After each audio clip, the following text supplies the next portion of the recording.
얼굴색으로 보는 건강 상식. 혈색이 없고 창백해진다. 양기가 절대 부족하다. 양기 부족으로 혈액순환이 원활하지 않아. 얼굴에 혈액이 줄어들면 얼굴이 창백해지고 광택이 없어진다. 양기를 돋워주는 참깨, 마늘, 인삼, 돼지고기, 부추 등을 섭취하면 몸속이 따뜻해지며 에너지 대사를 활발하게 해준다. 얼굴이 검고 푸르스름하다. 간이 나쁘다. 얼굴색이 약간 푸르스름하면서 검어질 경우 간이 피로에 지쳐서 가운의 순환이 안 되고 기가 한 곳에 뭉친 상태이다. 간염이나 중추신경 질환 등의 질병을 의심해 볼 수 있다. 또 월경불순으로 어혈이 있을 수 있다. 얼굴이 누렇게 뜬다. 당뇨병, 위장 질환이 있다. 얼굴색이 누렇게 뜬 것은 소화에 필수적인 담즙 배설에 문제가 생긴 것으로 담즙이 피부로 넘쳐 나타나는 것이다. 혹은 비기가 약해져 기혈을 생산하지 못해 피부에 자양분을 전하지 못할 때도 누렇게 된다. 당뇨병, 위장 질환이 나타날 수 있다. 얼굴이 갑자기 검어졌다. 얼굴이 갑자기 검어진다면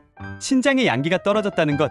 이런 사람들은 신우염, 방광염, 부인과 질환에 걸릴 확률이 높으므로 정기적인 건강 검진이 필요하다. 얼굴이 지나치게 붉다. 고혈압, 류머티스를 조심해야 한다. 양볼이 지나치게 벌겋게 달아오른 것은 신장의 활동이 지나치게 왕성하다는 증거. 이런 사람들은 다혈질의 고혈압, 심장 질환, 류머티스 질환 등을 의심해 볼 수 있다. 얼굴이 붓는다. 고혈압, 류머티스를 조심해야 한다. 얼굴이나 몸이 붓는 원인은 소화기 장애, 신호로 붓는 경우가 있다. 장의 기능이 저하되면 수분의 흡수, 배출이 원활하지 못하고 신장 기능이 떨어져도 불필요한 수분을 배설할 수 없다. 이때 몸이 붓거나 퍽퍽한 느낌이 드는 것이다. 갑자기 눈밑이 거무스름해졌다. 어혈의 문제다. 혈액순환이 원활하지 못하면 생리통, 월경불순 등을 일으키고 어혈이 생겨 피부 트러블이 일어나게 된다. 눈 아래에 거무스름한 그늘이 보인다면 어혈이 생겼다는 단적인 증거이다. 어혈을 없애고 피를 깨끗하게 하려면 상추, 홍화차, 검은콩 달인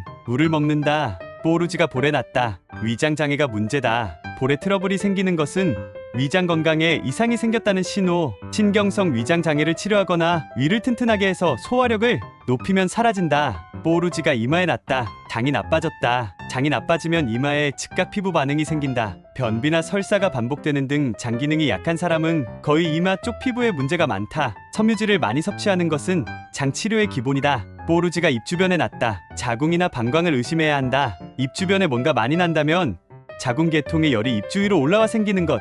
특히 인중이 탁하고 어두운 싹을 나타내면 자궁 질환을 의심할 수도 있다. 그 색이 집중되어 점처럼 나타나면 자궁에 종양이 있는지를 의심해야 한다. 기미가 생겼다. 자궁이 냉하고 혈액순환이 안 된다. 기미는 흔히 햇볕에 오래 노출되었을 때 멜라닌 색소의 반응으로 생기는 것으로 알고 있다. 하지만 한방에서는 혈액순환이 좋지 않거나 변비, 신장이 약할 때와 자궁이 냉할 때 기미가 잘 생긴다고 본다. 소화기 계통이 좋지 않은 경우에도 잘 생긴다. 입술색이 변한다. 색에 따라 질병이 다르다. 입술이 누렇다면 소화기의 병, 검은 빛을 띠면 어혈 때문이다. 핏기 없는 입술은 기가 허한 것이고 지나치게 붉으면 호흡기, 질병을 의심해 볼 수 있다. 입술이 퍼렇게 변하면 코에 질환이 있을 수 있다. 심장이나 폐에 문제가 있을 때에도 혈액 속 산소가 줄어들어 입술이 보랏빛이 된다. 피부 건강의 천적, 모낭충, 피부 두더지라고 불리면서 피부의 노폐물을 먹고 사는 미생물인 모낭충은 대부분의 사람들에게 서나타나기는 하지만 그 숫자가 많아지면 모공을 확장시켜 피부 트러블을 일으키기도 하고